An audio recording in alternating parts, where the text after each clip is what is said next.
está de vuelta. Les extrañé, les extraño siempre. Y hoy vamos con un profetazo, uno de los grandes, que es el profeta Isaías. Y Oh, voy a hacer una dinámica así. De primero voy a dar como un panorama sobre Isaías, contexto histórico, quizás las principales enseñanzas. Y después quiero enfocarme en el texto de Isaías capítulo 6, si pueden tener sus Biblias cerca para que podamos leer el texto de Isaías 6, el llamado de Isaías, para profundizar un poquito más en este pasaje. Pero Isaías es uno de mis profetas preferidos, es uno de los profetas, es quizás el profeta más cercano a todo lo que tenemos en el Nuevo Testamento, es no solo el más citado, pero también es el más mesiánico. Hay una frase de Isaías que me atraviesa mucho y que es, aquí estoy yo, cuando Dios pregunta, ¿no? ¿Quién enviaré? ¿A quién enviaré? ¿Quién ha de ir por nosotros? Y él dice, aquí estoy yo, heme aquí, ¿no? Envíame a mí. Y yo creo que en algún momento de mi vida, o toda mi vida, yo he dicho esas palabras al Señor, pero yo hago broma que Él tomó muy en serio, que Él tomó demasiado en serio. Y y realmente me identifico mucho con Isaías en algunas situaciones y algunas cosas que quiero resaltar con ustedes. Pero para mí Isaías no solo es un profeta, él es una voz que atraviesa los siglos y su mensaje nace en un contexto muy complicado, en contexto de dolor, en contexto de luto, en contexto de guerras, de corrupción, de crisis, y él se levanta con mucha autoridad y con mucha osadía, y su voz resuena como esperanza, ¿no? Y apunta al Mesías. Y hoy vamos a descubrir así un poco sobre su mundo, sobre su mensaje y principalmente sobre ese ministerio de qué sería para nosotros hoy tener esa actitud de Isaías o aprender con Isaías. Y Isaías, su nombre mismo significa algo muy fuerte, bien bonito desde el hebreo, porque su nombre significa Yahvé o Jehová es salvación. Entonces, y me gusta mucho porque la énfasis que va a hacer Isaías es que la salvación no está en en las alianzas políticas, la salvación no está en los ejércitos, la salvación no está en la religiosidad, la salvación está en Dios mismo. Y esto, desde la esencia de su nombre de Jehová es salvación, es muy clara esa énfasis del profeta Isaías. Cuando vamos a una clase un poquito más académica del profeta aquí a los alumnos, tenemos una cuestión que hay tres Isaías, o sea, el libro de Isaías, que es el de los más largos de la Biblia, por eso es uno de los profetas mayores. Se divide en proto-Isaías, deutero-Isaías y trito-Isaías. O sea, estamos hablando de tres posibles Isaías que hay en el texto, pero hoy nos vamos a enfocar en el verdadero, en el primer Isaías, que es el Isaías histórico, porque posiblemente el deutero-Isaías y el trito-Isaías son de los discípulos de Isaías o alguien que asume ese ministerio de Isaías y sigue su línea, ¿no? Pero vamos a enfocar en el primer Isaías, que es el proto Isaías, aunque yo pueda que mencione algunos textos del Deutero Isaías, por ejemplo, el de Isaías 53, que es un clásico, y algunos otros, pero cuando estamos hablando de profeta, de su biografía, de su vida, voy a enfocarme en el primer Isaías o el proto Isaías, que es los textos de Isaías, si no estoy equivocada, del 1 al 39 hasta el 40. Algunos libros incluyen hasta Isaías del 1 hasta el 40, es lo que llamamos de primer Isaías, igual es bastante largo, igual es bastante largo. Así que cuando hablamos sobre su biografía, no tenemos con exactitud el lugar de nacimiento de Isaías, lo que, aunque la Biblia no dice de manera explícita, casi todos los estudiosos están de acuerdo o coincide que él nació en Jerusalén, en la capital del reino de Judá. Y él es un profeta, entonces ya lo ubicamos, un profeta en el reino del sur, en Judá. Eh, Sobre Isaías, además de eso, él es un profeta que llamamos de profeta real, un profeta que está en el palacio, algunos llaman de profeta palaciano, porque él es uno de los profetas que está en el palacio del rey. Y Incluso él es de la familia real. Vamos a ver que Isaías él no solo es un profeta real porque le aconsejaba al rey, pero él es un profeta real porque él es de familia real. Hace parte del linaje de la familia de uno de los reyes que es mencionado en el texto del profeta Isaías.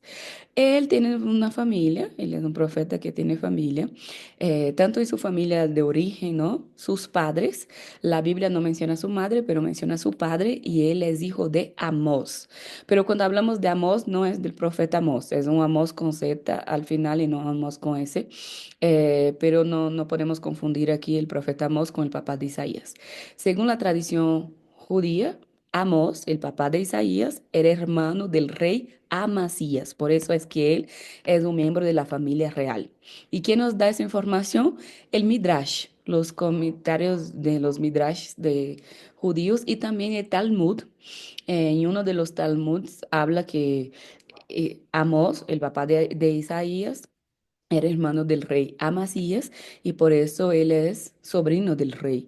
Entonces estamos hablando de que él es de familia real, incluso de nacimiento mismo, de genética como tal. Él tiene una esposa que el libro de Isaías como tal no da el nombre de su esposa, pero la llama la profetisa. Y eso está en Isaías capítulo 8 versículo 3, su esposa es presentada como la profetisa. Y aquí hay toda una discusión porque algunos creen que ella es profetisa por ella, por su vocación de profetisa de Isaías 8:3. Entonces, algunos dicen que ella es profetisa por vocación y por eso incluso casó con Isaías o Isaías se casó con ella, no sé. Otros dicen que no, que ella no era profetisa, sino que la Biblia la llama de profetisa por ser esposa del profeta Isaías, como a las esposas de pastores le dicen pastora y entonces por ser esposa del pastor, pero no tenemos al cierto. Yo siempre voy a preferir la idea de que ella era profetisa por ella, ¿no? Por vocación. Y porque si fuera solo por él, yo creo que la Biblia pondría y la esposa del profeta Isaías, o sea, no pondría la profetisa como tal. Él tuvo dos hijos y que es mencionado en la palabra, por lo menos dos, no sabemos si tuvo más, pero por lo menos dos es mencionado en la Biblia, que uno, sus nombres son bien raros. Uno es Sear Yasub, creo que es así la pronuncia, Sear Yasub, y que significa un remanente volverá. Y todos los en el libro de Isaías, los significados de los nombres en todo el Antiguo Testamento es así. Pero aquí Isaías es más la teología es una teología bien fuerte con el significado de los nombres. Entonces, en Isaías capítulo 7 versículo 3 menciona a su hijo, que es Sear Yasub, y Sear Yasub significa un remanente volverá. Y eso es profético, o sea, en su nombre mismo. Y hay un otro hijo que se llama Maer, Shalal, Hash, Baz. O sea, esos cuatro nombres de una sola persona. Maer Shalal Hashbaz es el otro hijo de Isaías, que significa pronto al despojo, rápido al botín. Eso es lo que significa. Y está en Isaías capítulo 8:3. Pero también los nombres eran, es como que los nombres de sus hijos eran como una profecía más de Isaías, como profecías vivientes. Y uno anunciaba la esperanza de que un remanente se levantará, volverá y otro advertía el juicio. Entonces, y eso es los dobles pilares, vamos a decir, de la profecía y del ministerio de Isaías. Porque al mismo tiempo que él es muy contundente en un anuncio de juicio, como el segundo hijo, él también tiene un mensaje de esperanza mesiánico hermoso. Entonces podemos poner que sus dos hijos son los dos pilares de su ministerio profético de juicio y esperanza. Sobre su ministerio y su época, Isaías fue profeta en Judá, ya les mencioné, aproximadamente entre los 740 y los 700 antes de Cristo, el proto Isaías. Los otros es un poquito después, como un siglo después y el otro como 2 siglos después, 3 siglos después. Pero el proto Isaías, que es el que nos vamos a enfocar porque estamos hablando del profeta histórico como tal, se cree que él fue entre 740 y 700 antes de Cristo, durante los reinados de Uzías, Jotam, Acaz y Ezequías. Entonces, y eso vemos en Isaías capítulo 1:1. De entrada, él ya nos da todo ese contexto histórico y ministerial. En esta época, el imperio asirio se expandía mucho y amenazaba a Jerusalén. Pero en esa época también creo que el más grande problema de Israel, o sea, del reino del sur, de Judá, en la época de Isaías, es interno. ¿Por qué? Porque en la época de Isaías, Judá vivía una corrupción interna muy horrible. Había una injusticia social muy fuerte, había una idolatría muy marcada, una religiosidad vacía. Entonces, más que en su contexto histórico, más que el primer libro de Isaías, que es el anuncio es más para el pueblo mismo, es una cuestión más interna. El problema es mucho más la corrupción interna que las amenazas de los imperios externos en el primer libro de Isaías. Isaías fue un profeta real, consejero de esos reyes y una voz muy incómoda, muy incómoda en la sociedad porque él corregía el pueblo. Paso bien rápido por unos datos curiosos para ir al texto que me quiero sentar. Pero los datos curiosos, quizás tenemos el dato más curioso de la Biblia, que es que Isaías andó desnudo por años para hacer, y esa es una de las cosas así como más brutales que hay, porque él andó desnudo por 3 años, dice la Biblia, y eso es bien fuerte, porque desnudo y descalzo, dice la Biblia. Eso está en Isaías capítulo 20, al inicio de los primeros versículos hasta el versículo 4 más o menos. ¿Y por qué él caminaba desnudo y descalzo? Porque, en primer lugar, como una señal profética contra Egipto y contra Cus, si leemos el texto ahí, pero principalmente la desnudez, eh, o sea, leyendo la palabra que usa para decir que él está desnudo, no estoy segura yo que sería una desnudez total. Yo creo que él vestía como harapos, o sea, como un mendigo, como un prisionero. Yo prefiero creer que no era un desnudo total, porque me parece un absurdo que un padre de familia como Isaías, un profeta real de la familia real, andara desnudo completamente, ¿no? Pero la Biblia sí dice desnudo, pero el término que usa no da a entender que sea una desnudez total, sino que vestido así como bastante mal, como un mendigo mismo, como un prisionero. Y eso era para denunciar, ¿no? Para llamar la atención del pueblo, para indicar la vergüenza del pueblo, la desnudez de Israel. Y entonces, él literalmente es un profeta que encarna su mensaje, ¿no? E incluso a veces como que se lleva al extremo de la cosa.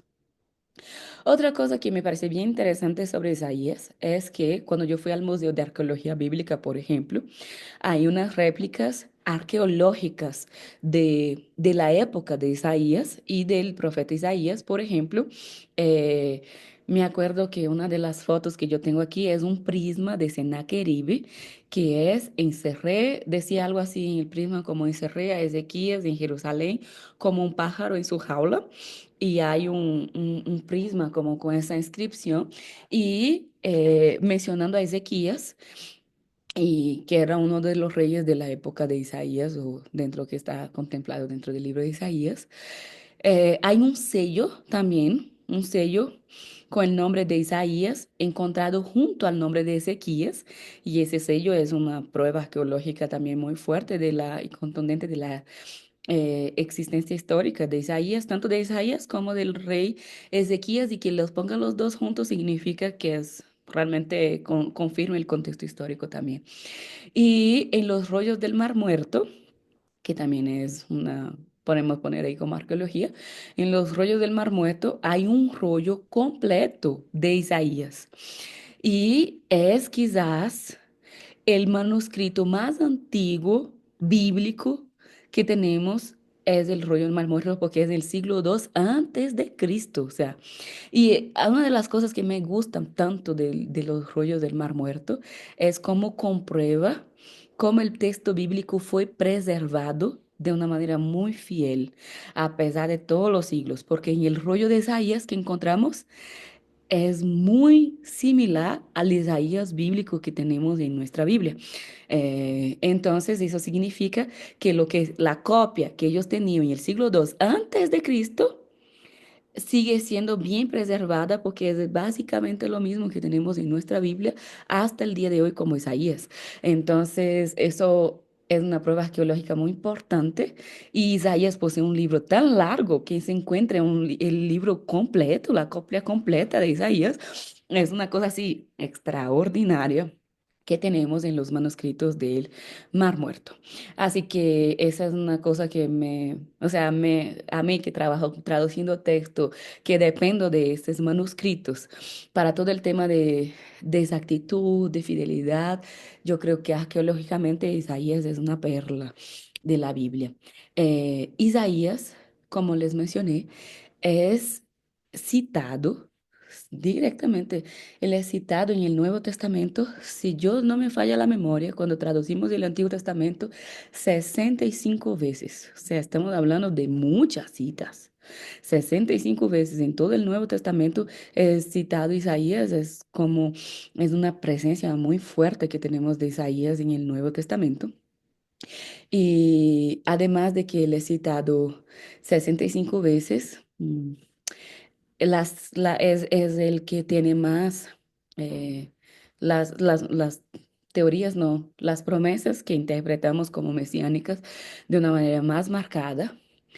Y Jesús, Isaías para mí es tan especial, pero tan especial que cuando Jesús, según el Nuevo Testamento, lee un texto bíblico, ese es en Lucas capítulo 4, dice que Jesús entró en la sinagoga y leyó un rollo. El rollo que él leyó fue el rollo de Isaías.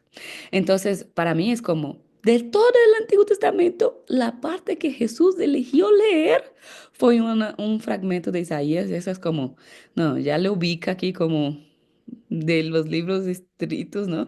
Es de los libros de los profetas más importantes y significativos porque no es aleatorio, Jesús no hace nada a propósito, nada sin propósito, ¿no? Entonces, nada aleatorio. Y para mí es muy significativo que Jesús tome un texto de Isaías para leer y eso encontramos en Lucas capítulo 4 cuando él inicia su ministerio realmente leyendo a Isaías, aunque es el Deutero que es Isaías 61, pero no importa, es Isaías. es Isaías. Tenemos el Isaías 53, que nosotros interpretamos como la pasión de Cristo, ¿no? Aunque los judíos interpretan de otra manera, nosotros como cristianos lo atribuimos a Jesús como el siervo sufriente. Y Pablo en Romanos capítulo, creo que es Romanos 10 cuando él habla en el fragmento que él está hablando de los judíos, él habla sobre Isaías para validar la salvación por fe. Y eso me gusta mucho porque también es una teología bien importante. Además que Isaías, como ya mencioné varias veces, es el principal texto profético que conecta Antiguo y Nuevo Testamento y apunta hacia Cristo, lo interpretamos apuntando hacia Cristo. Déjame ver de los datos. O sea, cuando hablamos de aplicaciones pastorales, yo creo que Isaías menciona muy fuertemente el tema de la santidad. Ya voy a hablar un poquito más sobre esto. A mí lo que me gusta de la profecía de Isaías es que es una profecía integral. Él habla de adoración, pero él también habla de justicia social y que esas dos cosas van juntas, que si nuestras obras no son obras de justicia, nuestra adoración no es verdadera. Entonces, esa profecía de Isaías para mí es muy importante porque no se queda acá en todo ese discurso religioso, sino se aterriza en lo cotidiano. Isaías también es un libro de esperanza en crisis porque él usa todo ese mensaje para anunciar un Mesías. y eso es una mayor esperanza de nuestras vidas. Otra cosa de Isaías es que él encarna el mensaje, ¿no? Como ya mencioné, él es parte del sermón, él no solo habla las cosas, él vive, él encarna, hasta se pasa un poco de las rayas, se le va la mano, creo, en la encarnación del mensaje. Y él es muy cristocéntrico, o nuestra lectura de Isaías es muy cristocéntrica en el sentido de toda la cuestión mesiánica, y nosotros ya tenemos nuestro Mesías que es Jesucristo. Entonces, eso como datos generales de Isaías. Mencioné algunas ideas aquí que quiero y que Isaías lo trae muy bien. Primero, la santidad de Dios, que Dios es santo, y vamos a hablar un poco más sobre esto, pero él trae un himno litúrgico que es el Santo, Santo, Santo, tres veces. Ese, toda la tierra está llena de su gloria. Ese es un clásico. En Isaías 6, que ya vamos a leer y profundizar un poquito, él tiene muy fuerte un mensaje de juicio contra la injusticia social y la idolatría. Y eso empieza desde el primer capítulo. Isaías 1:5, él ya está mandando toda esa denuncia. También es un profeta que nos anima mucho a la confianza en Dios y no en alianzas políticas, porque hoy cuando vemos nuestros escenarios políticos, la cosa está bien fea. Y entonces es cuando nosotros tenemos que decir, ok, los escenarios a veces no son los más favorables posibles, pero primero está Dios y Él tiene el control. Y tenemos una esperanza, en Isaías encontramos esa esperanza mesiánica en Isaías 9, en Isaías 11, el deutero Isaías con Isaías 53. Y teníamos también un consuelo muy fuerte, principalmente para el tiempo de sufrimiento que va a empezar, que es Isaías 41, que es consolad, consolad a mi pueblo, y él es ese instrumento de consolación eh, ahí. Entonces, cuando hablamos de esto, tenemos que su llamado es muy visionario, o sea, él tiene un llamado así muy fuerte. Ya vamos a enfocar aquí en Isaías 6, que él es purificado con carbón encendido y es el símbolo de su misión y como portavoz de Dios. Él es muy dramático, o sea, sus actos proféticos son bien dramáticos, como correr desnudo por 3 años, ¿no? Eso es demasiado para mí.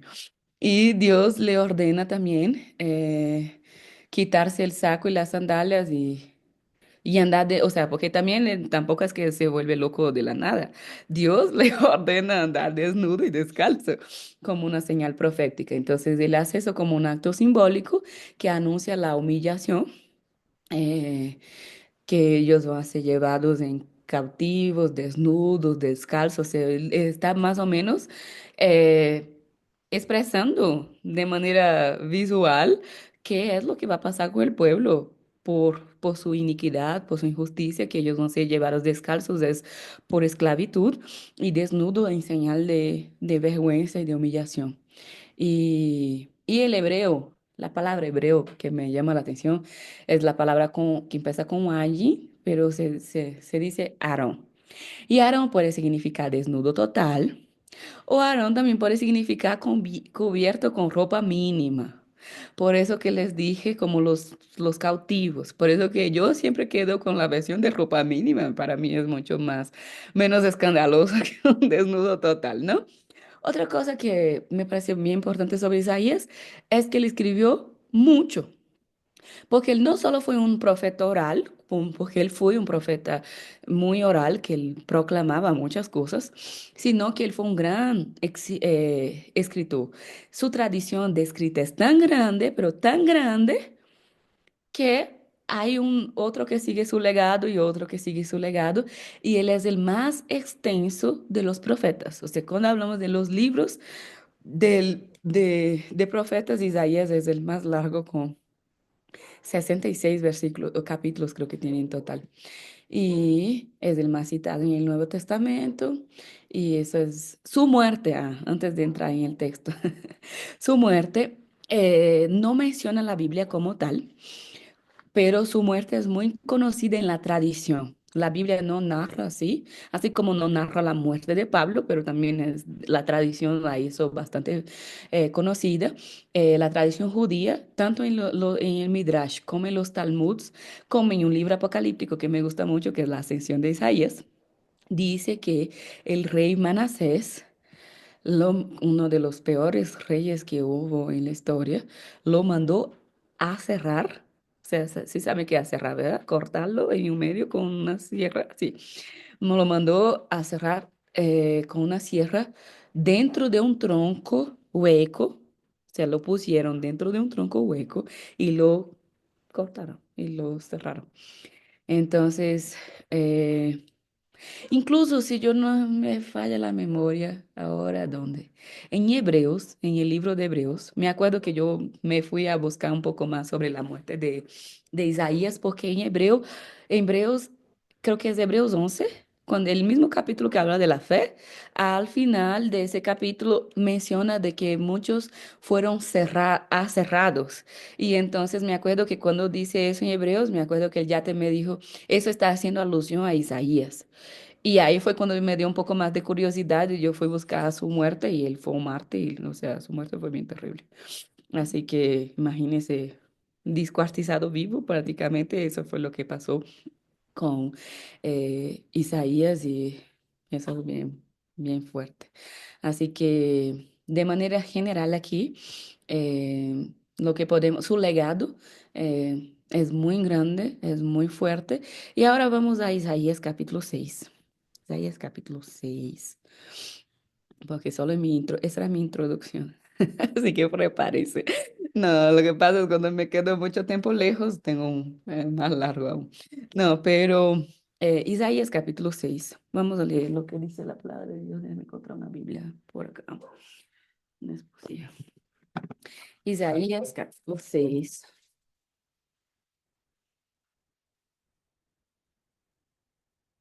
Y aquí vamos a detenernos un poquito para hablar sobre ese llamado de Isaías. Y Dios habló muy lindo a mi corazón eh, sobre ese texto. Y dice así, yo le dije, ¿a dónde se ha ido mi amada? ¿Qué es esto? Yo abrí en Cantares, perdón, déjame pasar. Ahí es capítulo 6. Aquí, el llamado de Isaías en la Biblia de, creo que es el NBI, pero dice la misión de Isaías. Y dice así, Isaías 6 voy a leer. mm, No sé hasta dónde leo, acompáñame ahí, que no sé hasta dónde voy a leer. En el año de la muerte del rey Usías, vi al Señor excelso y sublime, sentado en un trono. La versión que tengo memorizada en portugués es vi el Señor asentado o sentado en un alto y sublime trono. Las orlas de su manto llenaban el templo. O su presencia llenaba el templo, puede ser también. Por encima de él había serafines, cada uno de los cuales tenía 6 alas. Con dos de ellas se cubrió el rostro, con dos se cubrió los pies y con dos volaban. Y decían el uno al otro, Santo, Santo, Santo es el Señor Todopoderoso. Algunas versiones dice el Señor de los ejércitos, pero Todopoderoso me gusta más. El Señor poderoso, toda la tierra está llena de su gloria. Al sonido de sus voces se estremecieron los umbrales de las puertas y el templo se llenó de humo. Entonces grité, ¡ay de mí que estoy perdido! Soy un hombre de labios impuros y vivo en medio de un pueblo de labios blasfemos. Y no obstante, mis ojos han visto al Rey, al Señor Todopoderoso. En este momento voló hacia mí uno de los serafines. Traía en la mano una brasa que con unas tenazas había tomado del altar. Con ella me tocó los labios y me dijo, mira, esto ha tocado tus labios. Tu maldad ha sido borrada y tu pecado ha sido perdonado. Entonces oí la voz del Señor que decía, ¿a quién enviaré? ¿Quién irá por nosotros? Y respondí, aquí estoy, envíame a mí. Él dijo, ve y dile a este pueblo, oigan bien, pero no entiendan, miren bien, pero no perciban. Haz insensible el corazón de este pueblo, embota sus oídos y cierra sus ojos, no sea que vean con sus ojos, oiga con sus oídos y entienda con su corazón y se convierta y sea sanado. Ese es un texto que en la TCB en el Nuevo Testamento ya lo tuvimos que meter una manita ahí para que sea un texto más comprensible. Entonces exclamé, ¿hasta cuándo, Señor? Y él respondió, hasta que las ciudades queden destruidas y sin habitante alguno, hasta que las casas quemen deshabitadas y los campos asolados en ruina, hasta que el Señor ha enviado lejos a todo el pueblo y el país quede en total abandono. Y si aún queda en la tierra una décima parte, ésta volverá a ser desgastada. Pero así como al talar la encima y el roble queda parte del tronco, es la parte, esa parte es simiente santa. Y aquí hay la profecía en el 7, la profecía de Manuel, pero vamos a quedarnos aquí en Isaías capítulo 6. Y quiero que usted reflexione conmigo en algunas cositas interesantes que el Señor puso en mi corazón sobre este texto. La primera cosa que me llama la atención es que el texto emblemático de Isaías dice en el año en que murió el rey Usías. Entonces, el primer texto, la énfasis, la referencia del texto es un año marcado por la muerte. Y eso llegó mucho a mi corazón porque hace un mes más o menos, quizás un poquito más de un mes y medio, yo estaba en un duelo profundo, ¿no? Yo viví varias muertes de seres queridos una tras de la otra y esto fue bien, bien duro para mí. Y yo me quedé, una de las cosas que yo dije fue, jamás yo voy a olvidar el año, este año del 2025, porque cuando yo piense en el año, voy a recordar que fue un año que murió mi tía, fue un año que murió una de mis mejores amigas, o sea, es un año que está marcado y que no voy a poder olvidar y está marcado por el dolor del duelo, ¿no? Del luto. Y hay varios años que yo no recuerdo, o sea, si tú me preguntas qué fue lo que pasó en mi vida el año de 2012, yo puedo esforzarme mucho para recordar quizás una cosa que otra, pero no fue un año, por ejemplo, que me marcó profundamente. Pero si tú me preguntas el año de 2007, la primera cosa que viene a mi mente es matar a uno de mis tíos. Entonces, de un tío político, pero fue un día exactamente que yo me inscribí para el colegio y estábamos tan felices y conmemorando y celebrando y festejando y hubo un asesinato brutal en mi familia, creo que el único asesinato que hubo en mi familia. Y esta es la primera recordación que viene en mi cabeza cuando yo pienso en el año de 2007. Y así hay algunos otros textos, ¿no? O hay algunos otros textos, ¿no? Hay otros años que yo recuerdo por la muerte de alguien. Y definitivamente este año que estamos viviendo va a ser un año que yo voy a recordar en ese sentido de que Dios está haciendo cosas muy lindas, pero fue un año de duelo.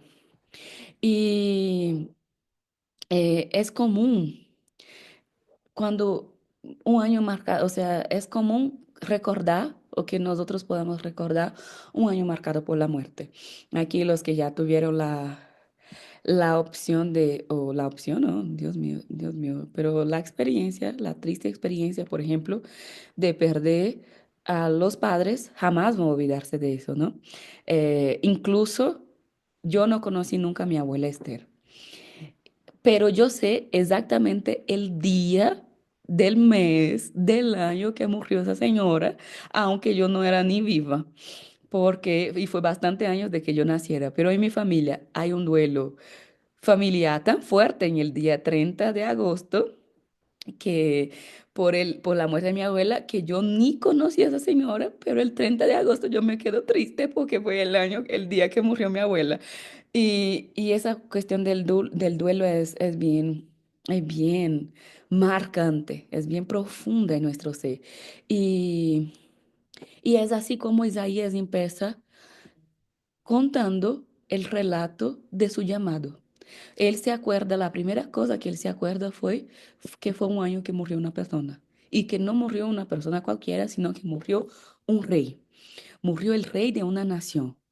Y, y aunque Isaías, ese rey, tiene algunos puntos así bien negativos, eh, pero Usías no había, no fue un mal rey para Israel.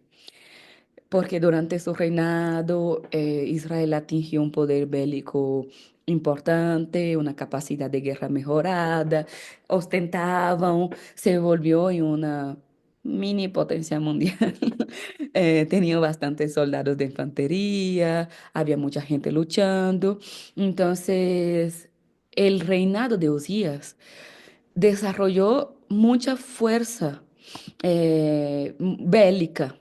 Entonces, fue un reinado donde la nación, en la época que es una época de guerras, la nación prosperó. Pero, ¿cuál fue el gran pecado de Usías? El gran pecado de Usías fue que él se atribuyó a sí mismo la gloria.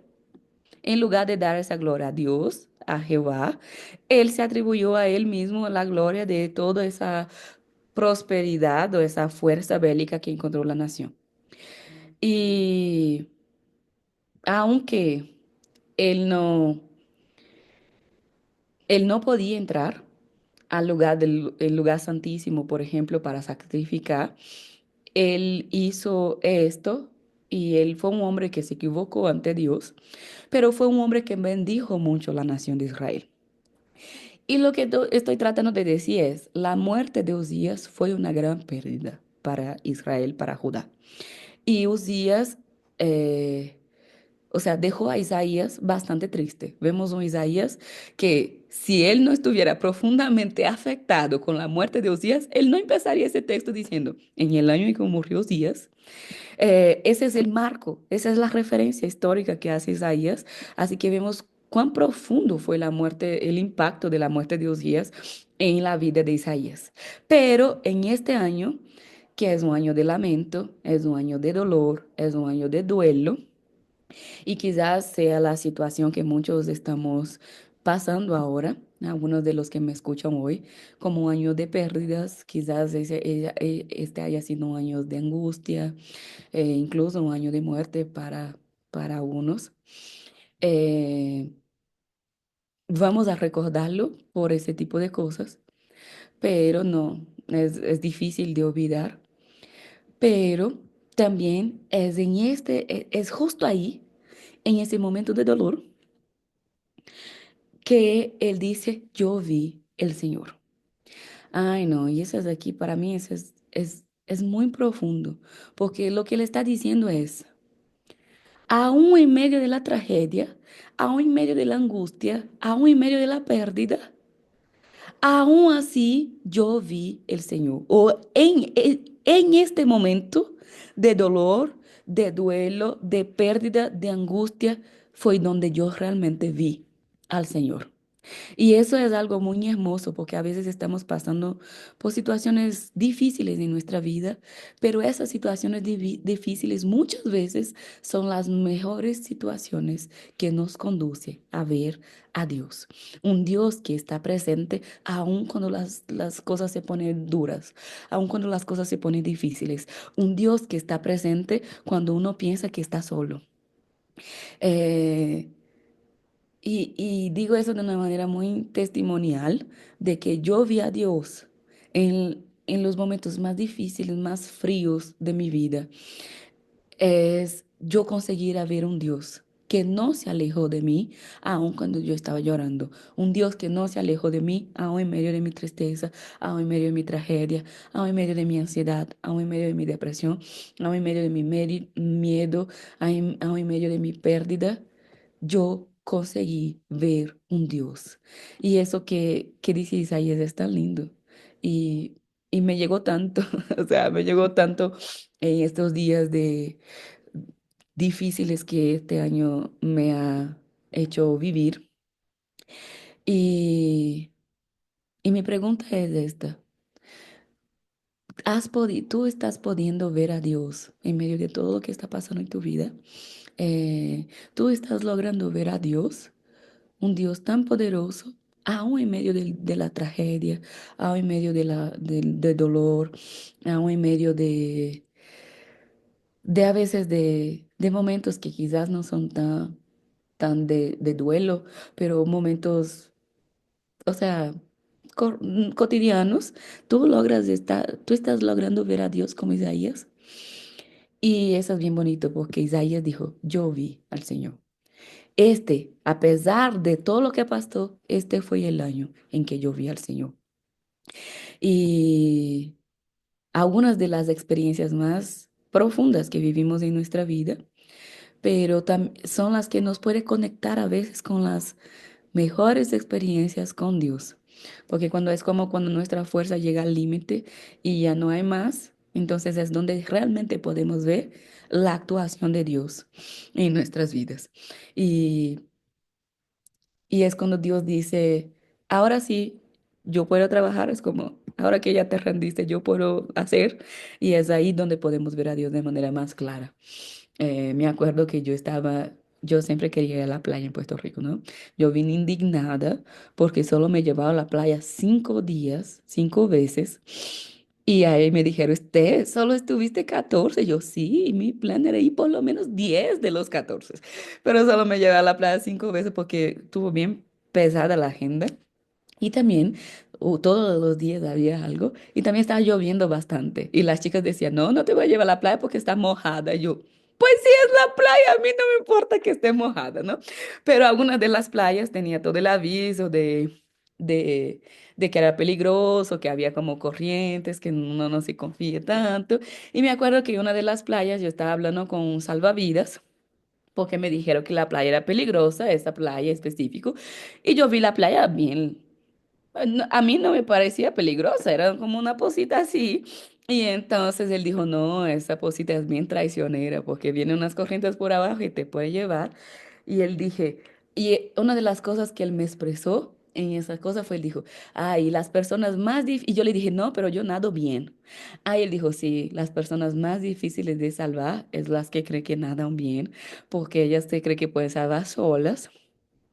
Y él dijo, una vez yo tuve que golpear la cabeza de una persona para lograr salvarla. Es como que desmayarla para poder salvarla. Porque él dijo, las peores personas de salvar son que las que están intentando salvarse. Y eso quedó dando vueltas en la cabeza por un tiempo, porque yo estoy presentando algunas cosas delante del Señor.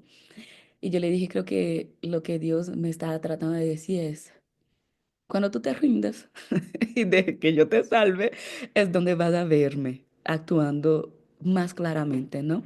Cuando no intente por tus propios méritos. Y yo veo en esa posición aquí, eh, Isaías, es cuando él se resignó, es donde él consiguió ver al Señor, porque Dios estaba ahí.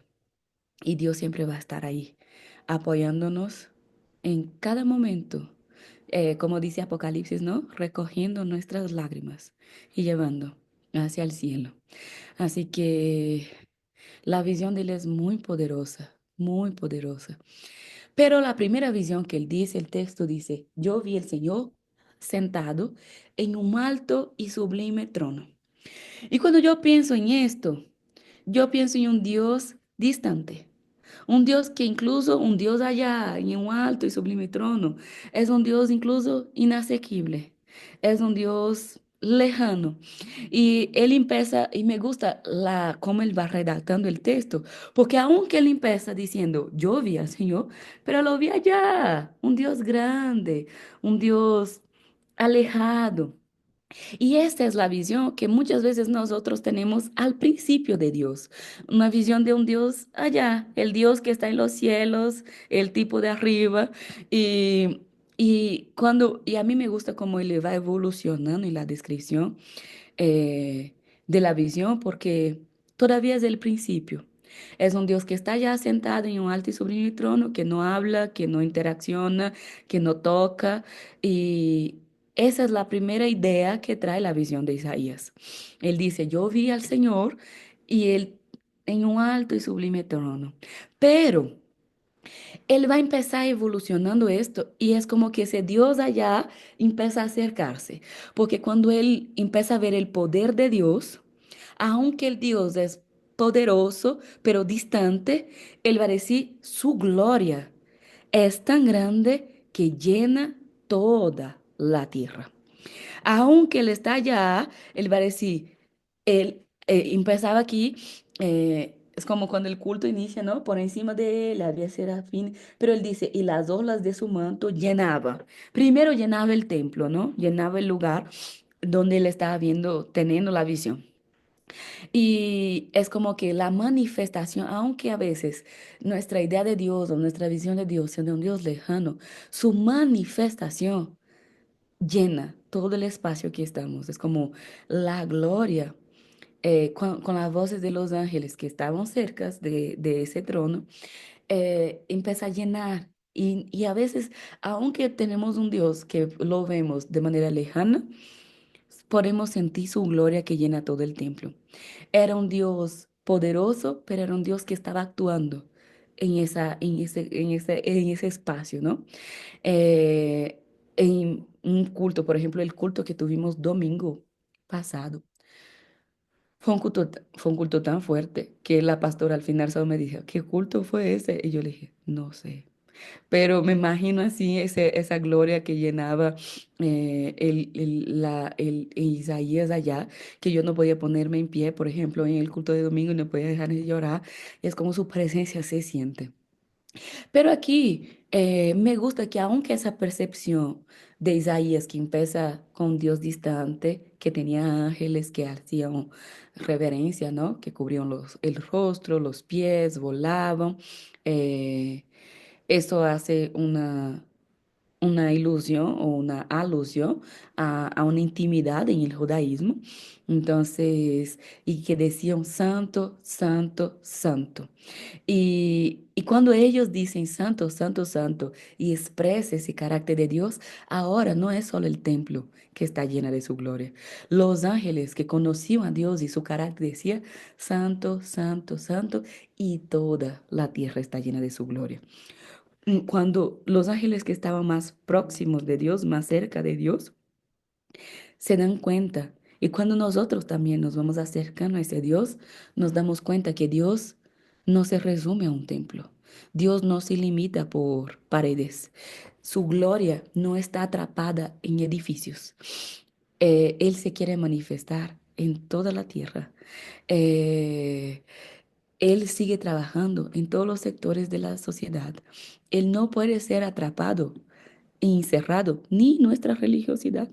Y es tan bonito eso que va haciendo, o esa construcción teológica que va haciendo eh, Isaías. Yo me acuerdo que mientras yo estaba en Puerto Rico, escuché un testimonio de una mesera que me impactó, una mesera que es brasileña, que está en Orlando, y me impactó mucho porque dice, yo estaba leyendo en Instagram, ¿no? Y dice, está diciendo que ella atendió una familia que hizo su pedido y había un niño junto con esos adultos y era un adolescente así con un gorro, con la cara cerrada y ella le preguntó al chico, ¿no? ¿Qué quieres? Y él no respondió. Entonces el padrastro eh, dijo, eh, yo quiero esto, mi esposa quiere esto y él quiere esto, pero él va a comer en la casa. Y él no está, no, dijo el texto, el video decía que él no está con hambre ahora, él va a comer en la casa.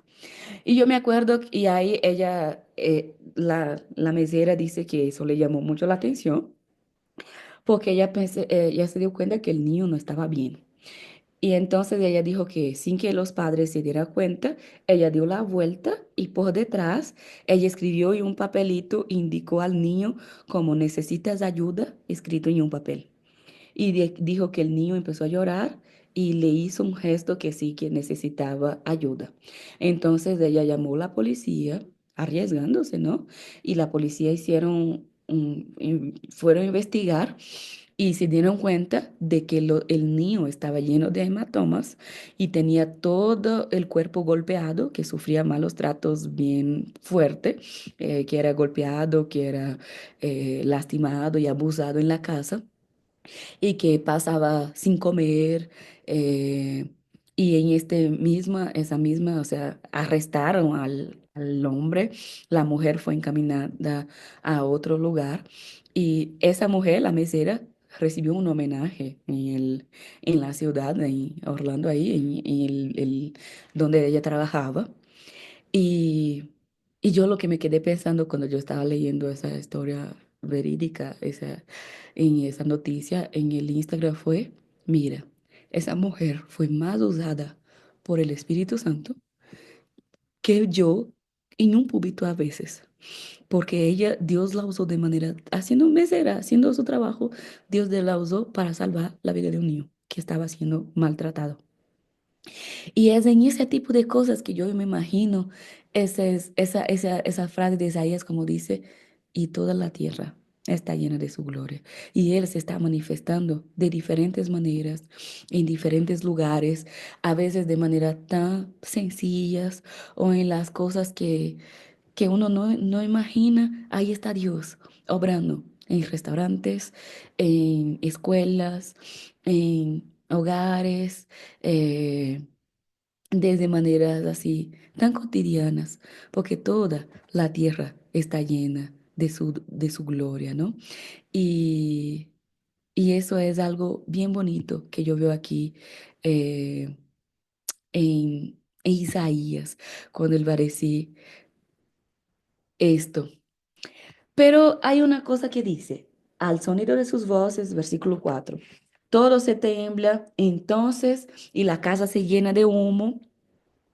Y sí, el templo se llenó de humo. Entonces yo grité, ay de mí, que estoy perdido, porque soy un hombre de labios impuros y vivo en un hombre de impurios labios. O vivo en un pueblo. Y aquí hay una cosa bien bonita, porque si ustedes leen los capítulos anteriores de Isaías, hay ayes por todo lado. Los ayes es un género típico del hebraísmo. Aire, aire. Y si ustedes leen desde el versículo 1 de Isaías, hay varios ayes. Isaías 1, voy a leer solo algunos de aquí, después ustedes leen con calma en sus casas. Pero Isaías 1, 4 dice, ay, nación pecadora, pueblo cargado de culpa, generación de malhechores, hijos corruptos, han abandonado al Señor, han despedazado a eso. Desde el capítulo 1, versículo 4, él empieza con sus ayes. Y aquí hay varios ayes, vale la redundancia, pero en el versículo, en el capítulo 2 él sigue con ay de aquellos, no sé si me encuentro el versículo aquí, pero hay en el capítulo 2. En el capítulo 3 vamos a tener ahí, por ejemplo, 3:9 dice, su propio descaro los acusa y como Sodoma se jactan de su pecado, ni siquiera lo disimula. Ay de ellos, porque causan su propia desgracia. Versículo 11, ay del malvado, pues le irá mal. Y él sigue con un montón de ayes. En el 4 eh, que es más cortito, no sé si hay un ay en el 4 pero en el 4 y el 5 sí hay 5:11. Ay, de los que madrugan. Ah, mira, ese es un texto que voy a recordar, de los que madrugan. No, pero no es solo los que madrugan, hay de los que madrugan para ir tras de bebidas embriagantes. O sea, el problema no es madrugar, es ir tras de bebidas. Y aquí hay varios ayes.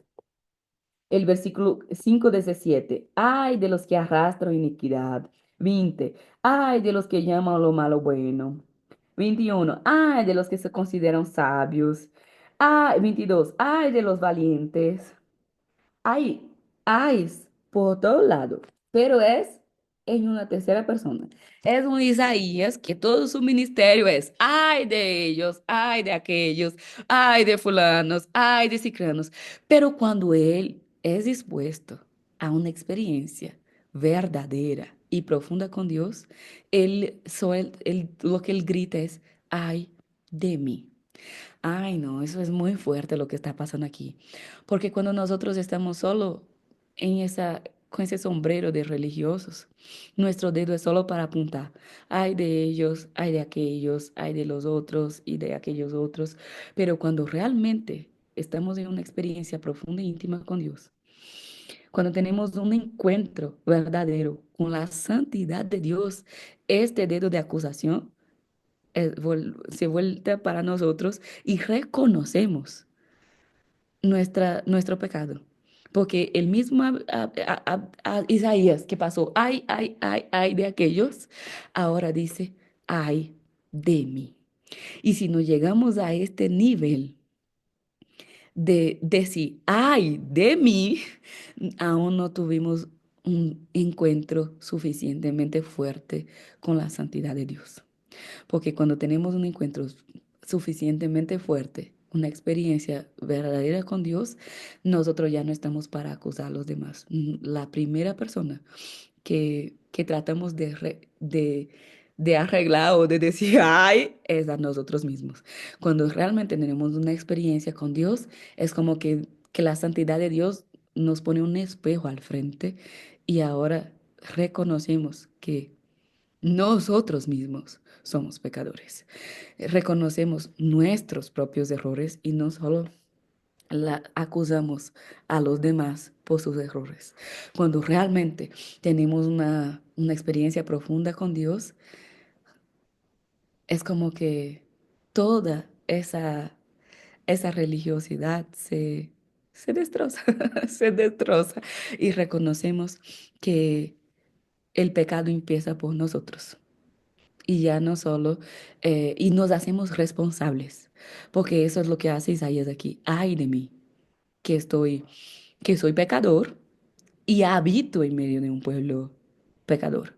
Yo, ay de mí, que soy impuro, porque realmente lo que piensa Isaías es, si yo vi a Dios santo, santo, santo, pues voy a morir. Eso es lo que va a pasar conmigo, es que ahora voy a morir, ¿no? Y es esto. Cuando tenemos un encuentro tan fuerte con la gloria de Dios, reconocemos nuestra culpa, reconocemos nuestros pecados y nuestra oración cambia y nuestra percepción cambia. Ahora, nuestra preocupación ya no es juzgar a los demás, nuestra preocupación es reconocer nuestras propias falencias y nuestros propios pecados y después reconocer lo del pueblo. Primero es, ay de mí que soy impuro, pecador y habito en medio de un pueblo impuro.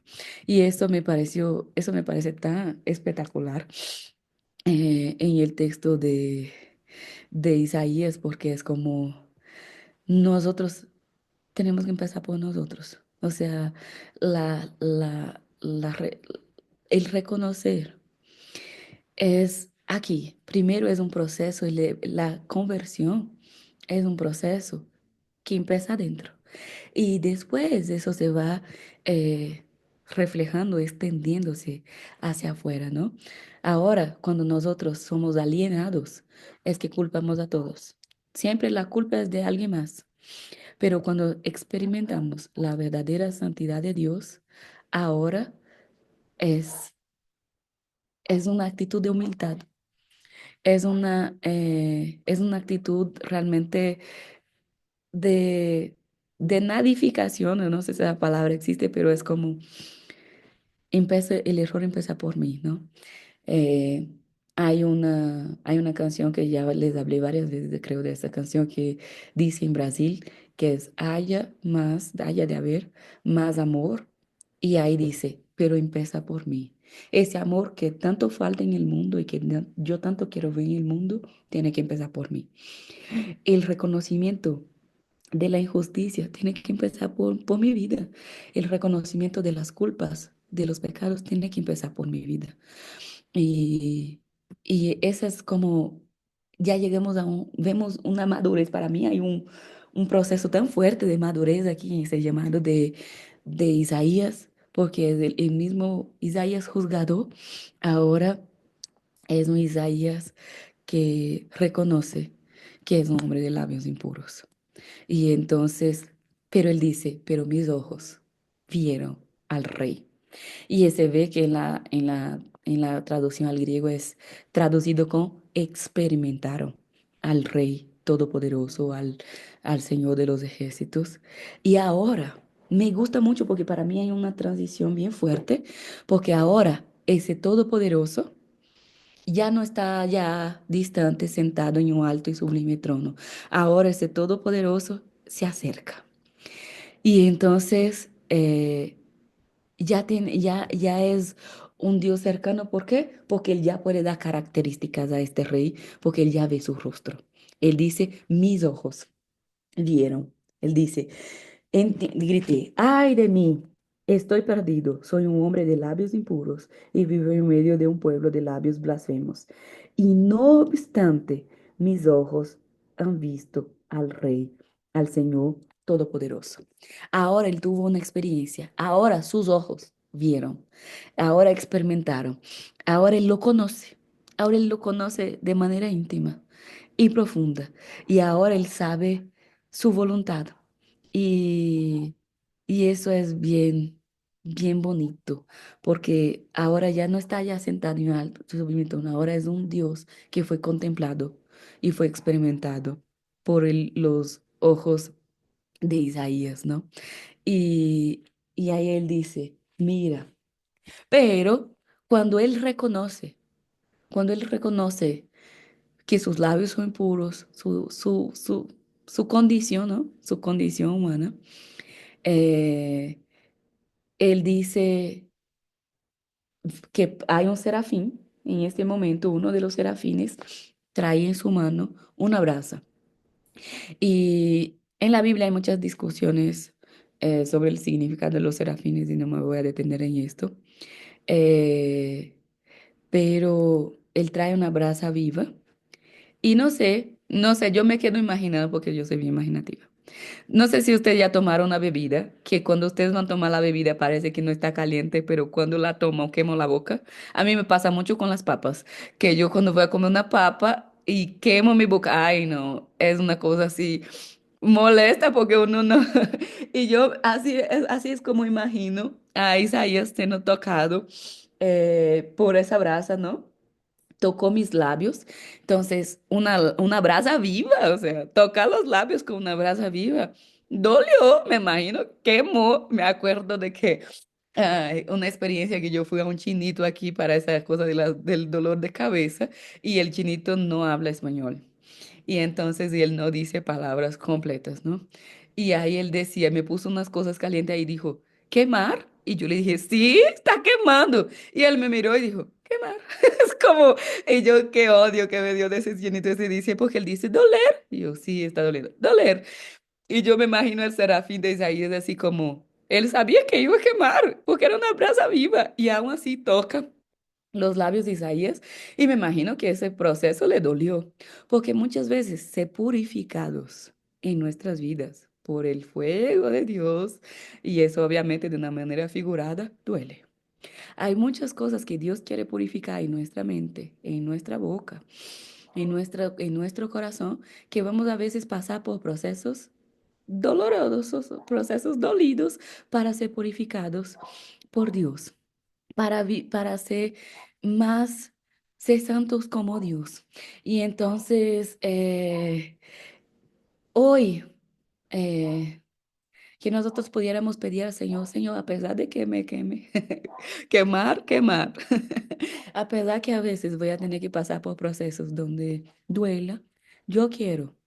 Yo quiero ser santificado con las brasas vivas que vienen de su altar, ¿no? Yo necesito ser, para predicar el evangelio en mi vida, yo necesito ser purificado por tu fuego consumidor.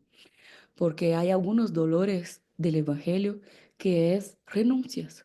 Vamos a tener que renunciar y renunciar duele. Para mí, yo siempre lo que más pienso es está lejos de mi país, está lejos de mi familia, está lejos de mi idioma. Es doloroso, es un proceso que cuesta. Y ser predicador del Evangelio, vivir el Evangelio, ser un profeta de verdad, siempre nos va a exigir procesos que duelen, que cuestan. Y mi papá siempre me dice, ¿no? Porque, y justo ahí, después de esas muertes, yo me quedé muy sensible y entré en una crisis de que yo ya me quiero ir a mi casa y ya no quiero seguir con el ministerio. Y yo decía a mi papá, papi, es que el ministerio cuesta muy, el precio cuesta es muy alto. Y mi papá dijo, no, hija, el ministerio no tiene un costo muy alto. El ministerio cuesta todo. No es solo alto el precio, el valor, el costo es todo. Toda tu vida, todo tu tiempo, todos tus sueños, todo el verdadero evangelio te cuesta todo. Y en algún libro que yo leí, creo que fue en El precio del discipulado, él cuenta una historia de un hombre que encontró una perla de mucho valor y él va a decir, para comprar la perla, algo más o menos así, él dijo que vendió la casa, vendió todos los bienes que tenía y entonces para comprar la perla. Y el que dijo la perla, ¿cuánto cuesta? Él dijo, cuesta todo. Y él dijo, no, es que si yo vendo todo a mi esposa, me va a matar. Él dijo, cuesta la esposa también.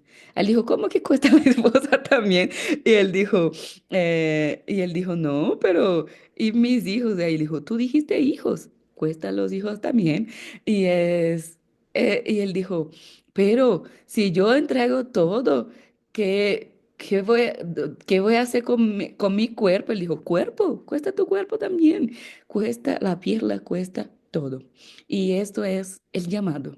El llamado cuesta todo, pero ese Dios que nos pide todo, que nos pide toda nuestra sed por completo, es un Dios muy generoso. Y Él nos pide todo y después nos entrega todo y dice, tú puedes cuidar de todo esto, de tu casa, de tus bienes, de tu familia, pero tienes que cuidar consciente de que todo esto es mío, que tú solo eres un mayordomo, ¿no? De tu vida, de tu cuerpo, de tu familia, de tus bienes, pero todo es mío si realmente entregamos nuestra vida por completo al Señor. Y, y cuando Él, aquí volviendo a Isaías para ir terminando ya, eh, él tiene esa experiencia con Dios, nunca más él fue el mismo. Y entonces él estaba tan preparado y él ya estaba en una intimidad tan grande que ahora ya no es ese Dios allá lejos en un trono, pero ese trono ahora ya cerca y él escucha, él no solo ve. Él no solo experimenta su presencia, sino él escucha la voz de Dios, una voz que pregunta, ¿a quién enviaré? ¿Quién irá por nosotros? Y él, después de esa experiencia brutal, después de esa experiencia tan fuerte, él dice, aquí estoy, envíame a mí. Y él empieza a anunciar su ministerio de una manera muy muy fuerte, ¿no? Muy dura, muy contundente, pero eso es lo que Dios espera de nosotros, que nosotros seamos tocados por las brasas vivas que salen de su altar y purificados. Y cuando tenemos ese encuentro con Dios, primero que reconocemos, ¿no? Reconocemos que somos pequeños, que somos pecadores, que también hacemos parte a veces de las injusticias que hay en este mundo, pero que cuando reconocemos esto y decimos, ay, de mí, delante del Señor, Él está listo y presto para purificarnos con su poder, con su espíritu, con su fuego, ¿no? Y con procesos que son como esas brasas de fuego para poder llegarnos más cerca. Y cuando tenemos experiencias profundas con Dios y que esas purificaciones constantes se dé en nuestra vida, ahí es momento de empezar una nueva carrera, ¿no? Un otro nivel y un nivel de decir, envíame a mí, estoy listo, Señor. Si para lo que me necesites, para donde tú me quieras, yo estoy aquí, heme aquí, envíame a mí para hacer lo que tú quieras que yo haga, aunque sea un ministerio difícil, aunque me va a usar para hacer, confrontar cuestiones difíciles. Si realmente vemos a Dios, aún en medio del dolor, si lo experimentamos, si reconocemos nuestros pecados, nuestras culpas, nuestra pequeñez, ¿no? Nuestra eh, finitud, nuestras limitaciones, Dios está ahí, presente, para poder purificarnos.